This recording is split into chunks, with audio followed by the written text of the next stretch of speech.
Fala pessoal, Pedro Pôncio aqui e hoje nós vamos falar aqui sobre pecado. Pecado é aquilo que todo mundo tem, mas ninguém quer confessar. O verbo pecar é o verbo mais pleno que existe, porque eu peco, tu pecas, ele peca, nós pecamos, vós pecais, eles pecam, todos pecaram e destituídos estão da glória de Deus. Antes de falarmos sobre pecado, é importante você se inscrever aqui no canal se você ainda não se inscreveu, para você receber as nossas notificações. Dá um joinha, dá um like se você gostou desse vídeo, ativa o sininho para você receber, porque a gente está gerando muito conteúdo incrível para vocês. Vamos lá?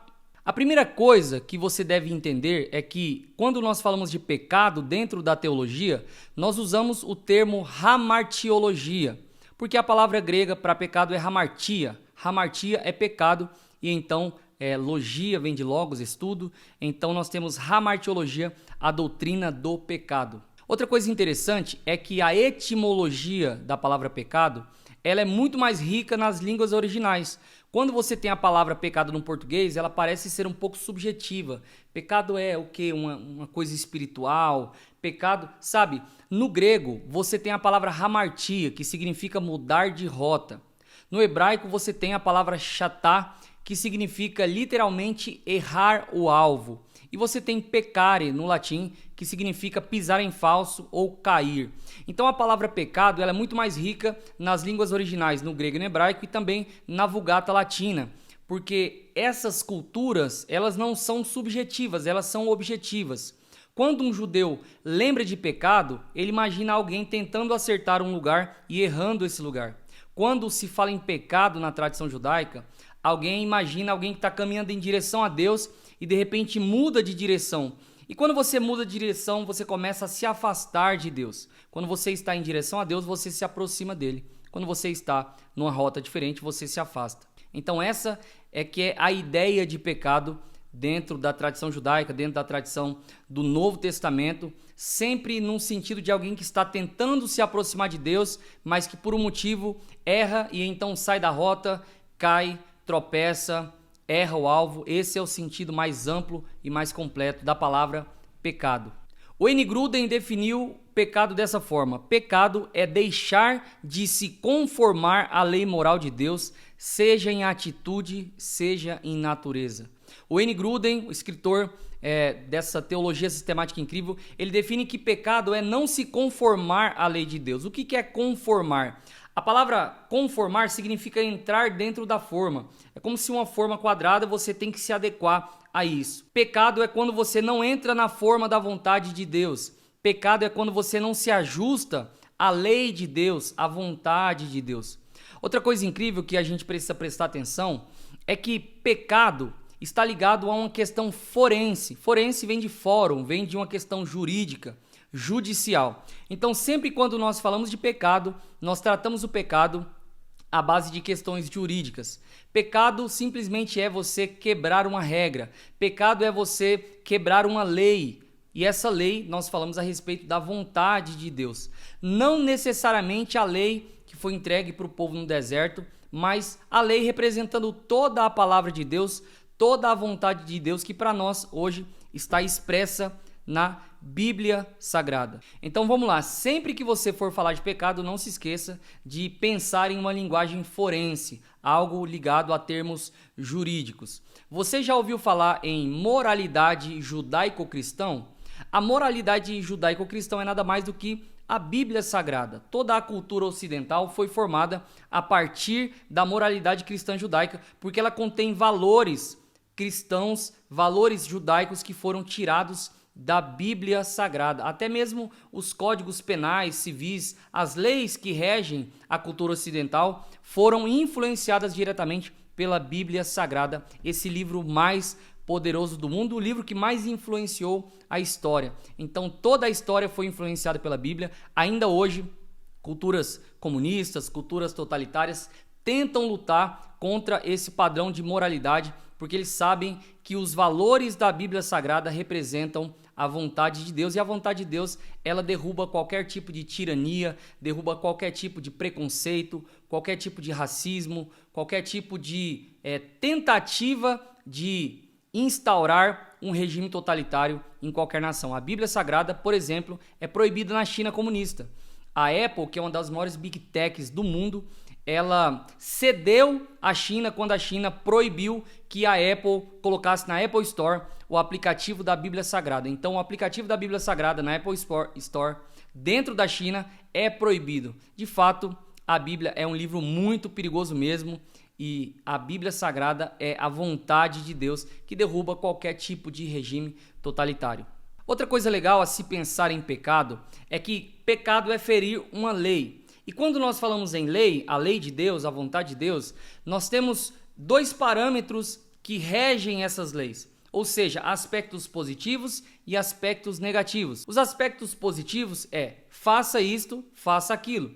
Aspectos negativos é não faça isso e não faça aquilo. Isso é muito importante para a gente entender. Por exemplo, quando você vai para a lei mosaica, da qual muitos rabinos compilam ela em 613 leis, você vai ter pelo menos 355 leis que são de aspectos negativos, ou seja, não faça, e 248 leis com aspectos positivos, dizendo faça.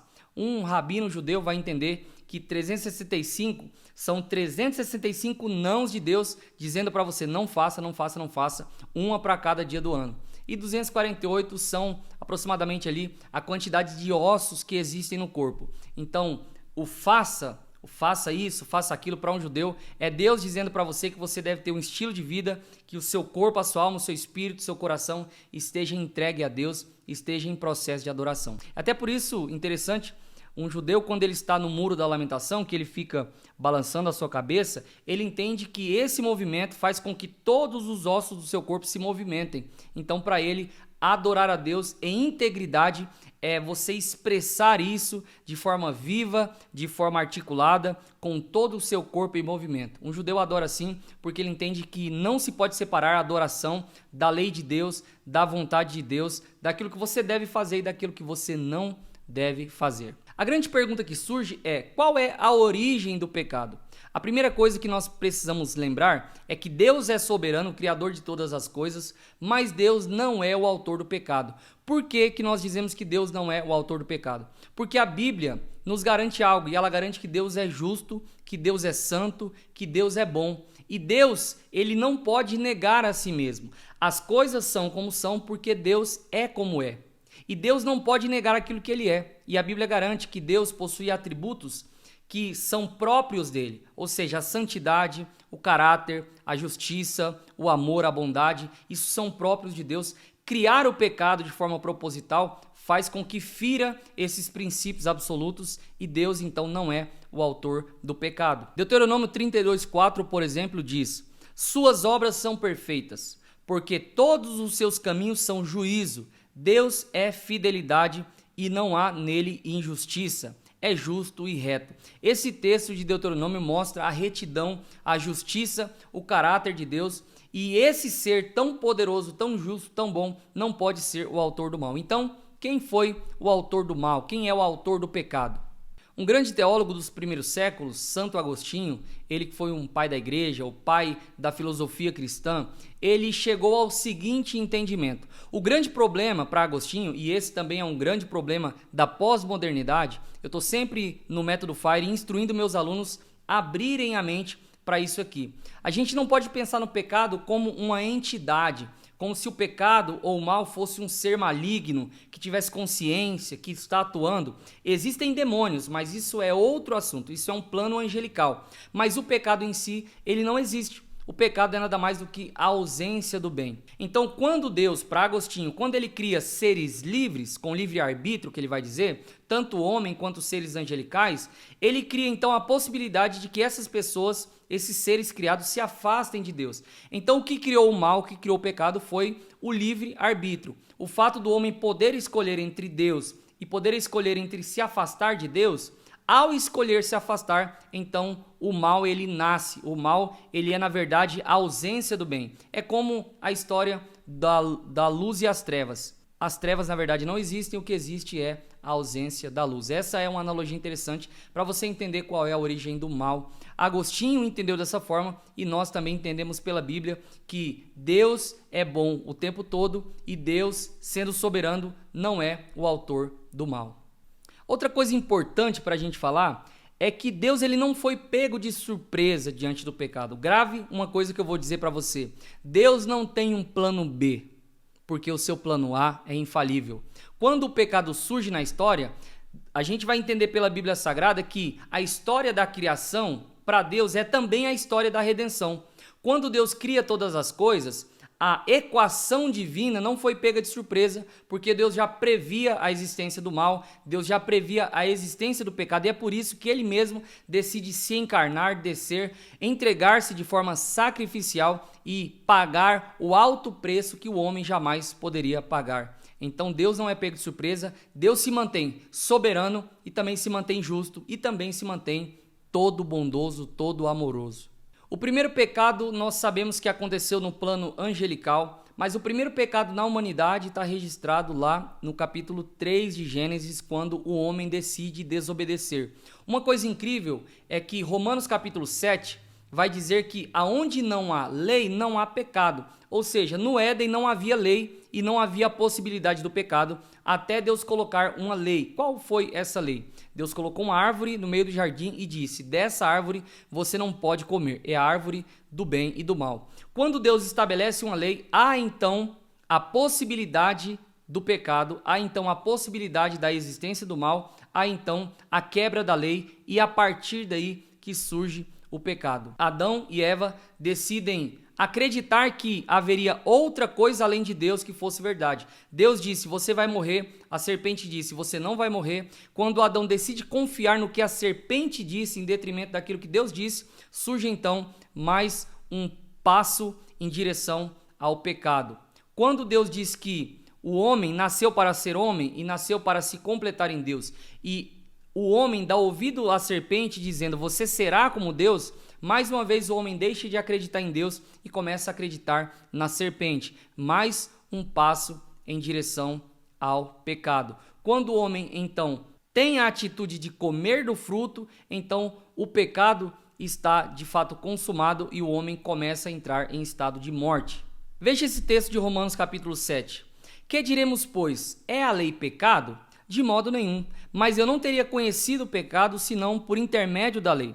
Pois eu não teria conhecido a cobiça se a lei não dissera: não cobiçarás.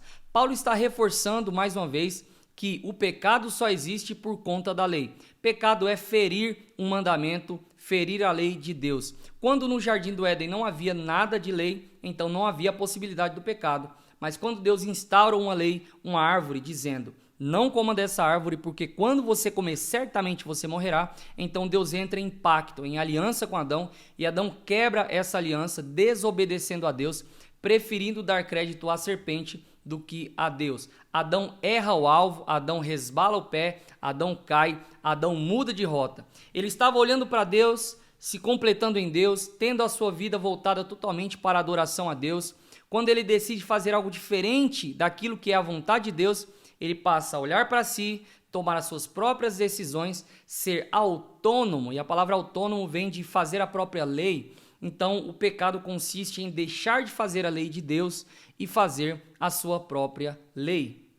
Outra coisa muito importante é que o pecado que nós temos é um pecado que foi imputado a nós. A palavra imputar significa delegar a outra pessoa aquilo que também é seu. Então, olha só, Romanos capítulo 5 diz: portanto, por um só homem entrou o pecado no mundo, e pelo pecado a morte.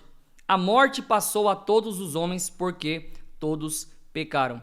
Esse texto está dizendo que o pecado de Adão também foi imputado a nós. Porque o que foi testado no Éden não foi Adão e a sua alma, não foi Eva e a sua alma, mas foi a humanidade da criatura de Deus, e essa criatura falhou. Então esse pecado ele é imputado às próximas gerações. Todas as descendências de Adão e Eva, eles agora têm também o que nós chamamos de pecado, e esse pecado é chamado também de pecado original. A ideia de pecado original é porque o nosso pecado ele tem origem em Adão, e também porque quando nós nascemos, a nossa origem, nós nascemos com esse pecado. Por esses dois motivos, pecado original significa um pecado que teve origem lá no Éden e que ele se estende também a nós e todas as próximas gerações. Um texto muito conhecido para provar isso é o texto onde Davi diz: em iniquidade fui formado e em pecado me concebeu a minha mãe.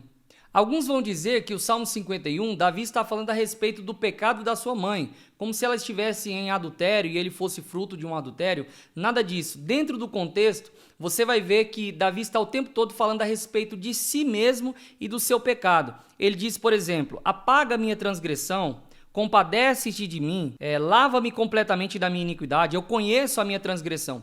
Então o Salmo 51, quando Davi diz, em pecado me concebeu a minha mãe, ele está dizendo que já no feto, ele nasce como um ser pecador e esse pecado é o pecado original que nós chamamos, porque teve origem na queda no Jardim do Éden e ele se estende às próximas gerações. É uma culpa que começou e que ela se estende a toda a raça humana. Outra coisa interessante é que o pecado, ele atingiu toda a criação e todas as áreas da humanidade. O homem na sua integralidade caiu, ou seja, o homem caiu na sua alma, no seu corpo, no seu espírito, no seu coração, o seu intelecto.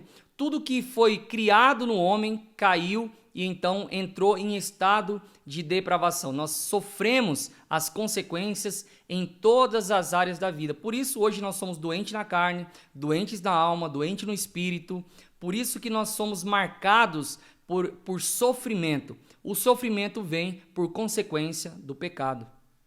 E dentro disso é importante lembrar que Deus disse que o homem certamente morreria e o homem certamente morreu. Morreu como? Ele morreu de 3 formas: a morte física, a morte espiritual e a morte eterna. Esses 3 tipos de morte revelam a consequência do pecado de Adão que se estende a nós. A morte física, o homem não morreu imediatamente porque Deus decidiu agir por graça e misericórdia e ele então permite que o homem se estenda durante um período na sua vida física.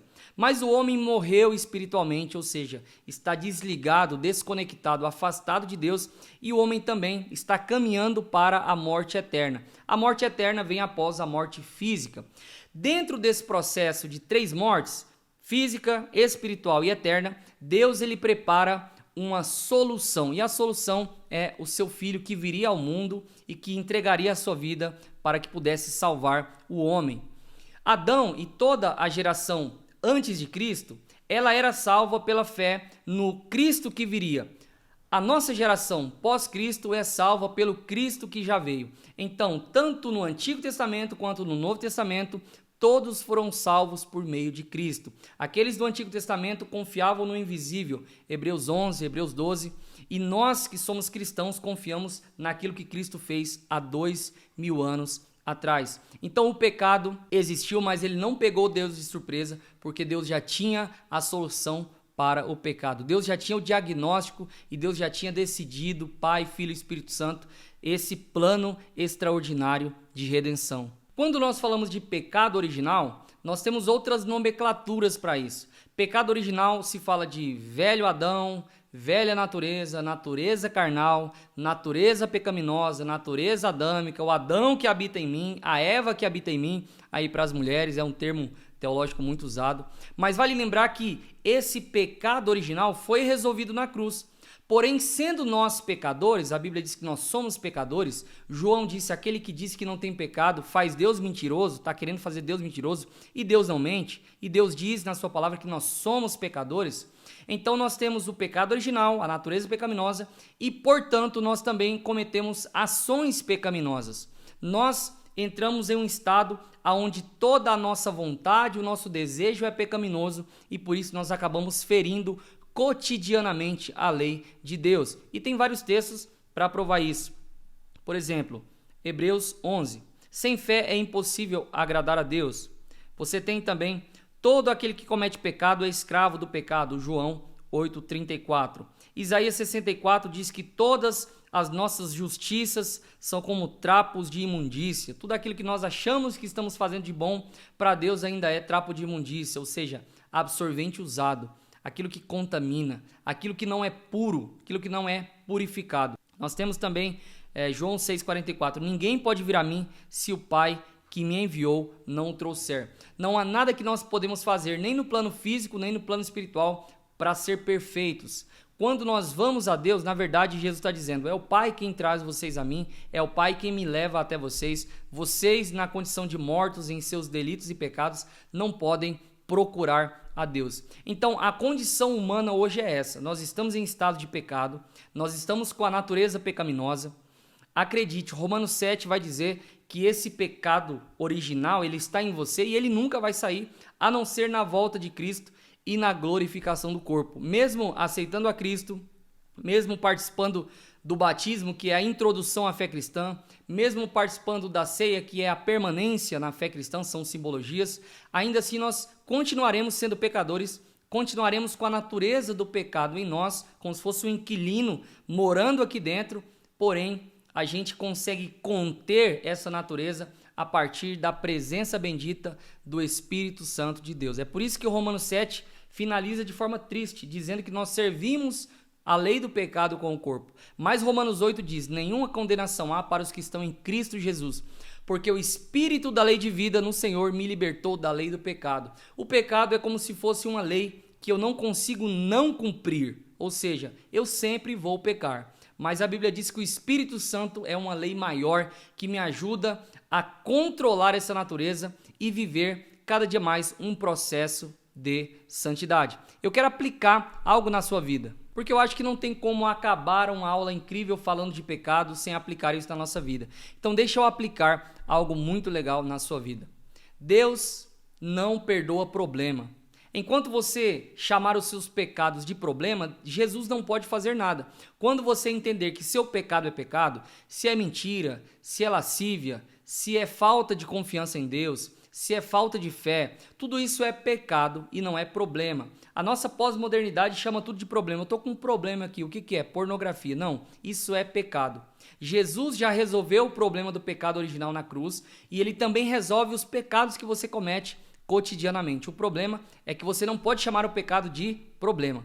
Você deve chamar o pecado de pecado. Quando o seu pecado tiver nome, certamente pode entregar o boleto para Jesus, que ele vai continuar pagando esse boleto do pecado com o seu sangue. É isso, Deus abençoe você. Não se esqueça de se inscrever no canal. Se esse conteúdo te abençoou, faz o seguinte, copia o link, envia para um amigo seu, convida ele para vir aqui fazer parte também da plataforma aqui no canal do YouTube e que Deus continue abençoando vocês. Até a próxima!